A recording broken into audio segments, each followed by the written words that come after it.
అధికార పార్టీ వ్యూహం ఫలించింది. పురపాలిక ఎన్నికల్లో కాంగ్రెస్ సత్తా చాటింది. ప్రభుత్వ పనితీరుకు రెఫరెండం అంటూ పదే పదే చెప్పిన విపక్షాలు మున్సిపల్స్ లో అధికార పార్టీ ఆధిపత్యంతో కంగుతిన్నాయి. మెజారిటీ సీట్లలో కాంగ్రెస్ విజయంతో సీఎంగా రేవంత్ రెడ్డి మరింత బలపడ్డారు. ప్రభుత్వ వైఫల్యాలపై జనంలోకెళ్లిన బీఆర్ఎస్ వచ్చే ఎన్నికల్లో అధికారం తమదేనన్న ధీమాతో ఉన్న బీజేపీకి మున్సిపల్స్ ఫలితాలు ఊహించని షాక్ ఇచ్చాయి.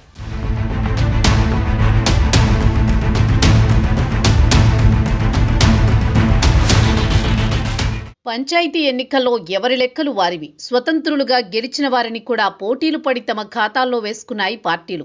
కానీ సింబల్స్తో జరిగిన మున్సిపల్తో ఏ పార్టీ సత్తా ఏంటో తేలిపోయింది. అధికార పార్టీగా కాంగ్రెస్కి అడ్వాంటేజ్ దొరికింది. మంత్రులకు ప్రత్యేక బాధ్యతలిచ్చి తానే స్వయంగా ప్రచారంలోకి దిగిన రేవంత్ గురి తప్పలేదు. అధికారంలోకి వచ్చిన దాదాపు 2.5 ఏళ్ల తర్వాత జరిగిన మున్సిపల్ ఎన్నికల్లో మెజారిటీ సీట్లలో గెలుపుతో కాంగ్రెస్లో ఉత్సాహం ఉరకలేస్తోంది. కొన్ని నియోజకవర్గాల్లో విభేదాలున్నా, కొన్ని చోట్ల నాయకత్వంపై వ్యతిరేకత ఉన్నా గెలుపే టార్గెట్గా బరిలోకి దూకిన కాంగ్రెస్ అనుకున్నది సాధించింది.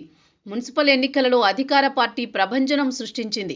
మొత్తం 7 కార్పొరేషన్లలో విపక్షాలను వెనక్కి నెట్టేసి కాంగ్రెస్ పార్టీ 6 కార్పొరేషన్లు గెలుచుకుంది. మెజారిటీ మున్సిపాలిటీలు కాంగ్రెస్ ఖాతాలో పడ్డాయి. ఏ పార్టీకి స్పష్టమైన మెజారిటీ రాని దాదాపు 25 మున్సిపాలిటీలలో అధికార పార్టీ పావులు కదుపుతోంది.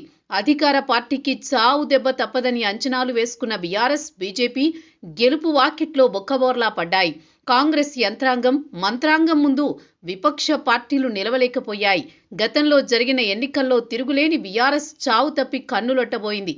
అంచనాలు తప్పి కొన్ని సీట్లతోనే ఆ పార్టీ సరిపెట్టుకోవాల్సి వచ్చింది.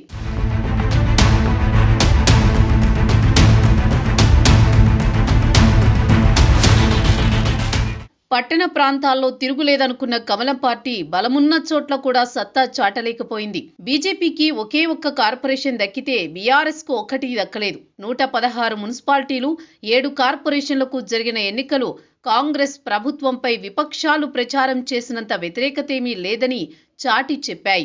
అంతర్గతంగా కొన్ని సమస్యలు ఉన్నా మున్సిపల్ ఎన్నికల్లో మాత్రం కాంగ్రెస్ నాయకత్వం కలిసికట్టుగా పనిచేసింది. మంత్రులు జిల్లాల్లో పార్టీ గెలుపును ప్రతిష్టాత్మకంగా తీసుకున్నారు. పంచాయతీ ఎన్నికల్లో కొన్ని చోట్ల ఆశించిన ఫలితాలు లేకపోవడంతో అక్కడి ఎమ్మెల్యేలు మున్సిపల్స్ ని సీరియస్ గా తీసుకున్నారు. అధికార పార్టీ ఉంటేనే అభివృద్ధి సాధ్యమవుతుందన్న పట్టణ ప్రాంత ఓటర్ల ఆలోచన కూడా కాంగ్రెస్ కి కలిసి వచ్చింది. ఎక్కడ పొరపాటు జరిగినా విపక్షాలకు ఆయుధమిచ్చినట్లవుతుందని అధికార పార్టీ నేతలు భావించారు. దీంతో క్షేత్రస్థాయిలో గెలిపే లక్ష్యంగా పార్టీ శ్రేణుల్ని సమాయత్తం చేశారు. అనుకున్న ఫలితాలు సాధించారు. గతంలో జరిగిన మున్సిపల్ ఎన్నికల్లో అప్పట్లో అధికారంలో ఉన్న బీఆర్ఎస్ ఏకపక్షంగా దూసుకుపోయింది. అప్పుడు కాంగ్రెస్ డీలా పడింది. కానీ ఇప్పుడు సీన్ రివర్స్ అయ్యింది. ఆ ఫలితాలతో బీఆర్ఎస్ మరింత డీలా పడింది. 5 ఏళ్ల క్రితం కేవలం 6 మున్సిపాలిటీలకే పరిమితమైన హస్తం పార్టీ ఇప్పుడు ఏకంగా 70 మున్సిపాలిటీల్లో గెలిచింది. అప్పట్లో 4 కార్పొరేషన్లు గెలుచుకున్న బీఆర్ఎస్ ఇప్పుడు ఒక్కచోట కూడా పోటీ ఇవ్వలేకపోయింది. ఇటీవల జరిగిన పంచాయతీ ఎన్నికల్లో 66% సర్పంచ్ స్థానాలను దక్కించుకుని గ్రామీణ ఓటర్ల మద్దతు పొందిన కాంగ్రెస్ పార్టీ మున్సిపల్ ఎన్నికల్లో దాదాపుగా 70% సీట్లు దక్కించుకుంది. పట్టణ ప్రాంతాల్లో పట్టు లేదన్న బలహీనతను ఈ ఎన్నికలతో కాంగ్రెస్ అధిగమించింది.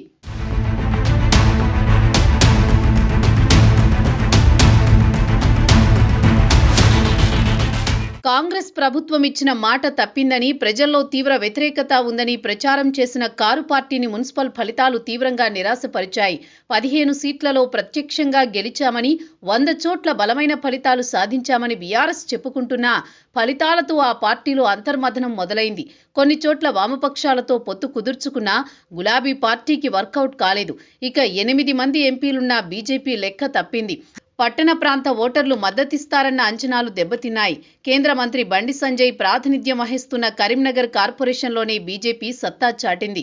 గ్యారంటీగా గెలుస్తామనుకున్న నిజామాబాద్ కార్పొరేషన్లో మ్యాజిక్ ఫిగర్ని బీజేపీ అందుకోలేకపోయింది.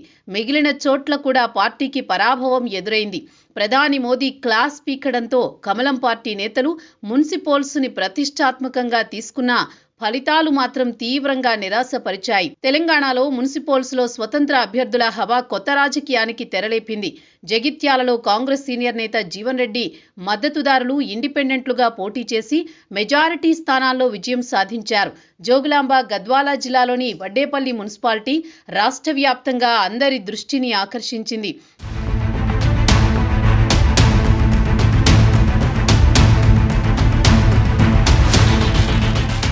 10 వార్డులున్న ఈ మున్సిపాలిటీలో ఫార్వర్డ్ బ్లాక్ అభ్యర్థులు ఏకంగా 8 స్థానాల్లో విజయం సాధించి సత్తా చాటారు.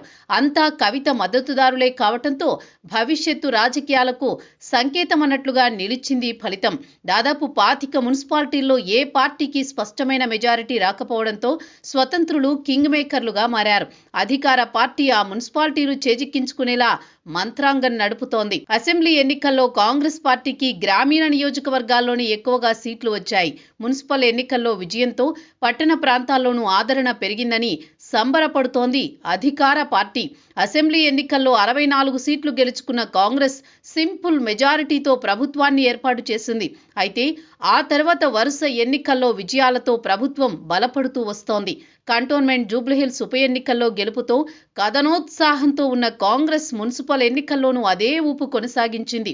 మున్సిపల్ పరీక్షల్లో అమాత్యులంతా నెగ్గుకొచ్చారు. సీఎం, మంత్రులు ప్రాతినిధ్యం వహిస్తున్న నియోజకవర్గాల్లో కాంగ్రెస్ పార్టీకే మెజారిటీ మున్సిపాలిటీలు దక్కాయి. మెదక్ మినహా అన్ని లోక్సభ నియోజకవర్గాల్లోనూ అధికార పార్టీకే మెజారిటీ మున్సిపాలిటీలు దక్కాయి. మున్సిపల్ ఎన్నికల విజయంతో సీఎం రేవంత్ సీటు మరింత స్ట్రాంగ్ అయినట్లే. వరుస విజయాలతో అధిష్టానం దగ్గర ఆయనకు తిరుగులేకుండా పోయిందని, ఇకపై పాలనాపరంగా కూడా స్వేచ్ఛగా నిర్ణయాలు తీసుకునే పరిస్థితులు ఏర్పడ్డాయని చెబుతున్నారు.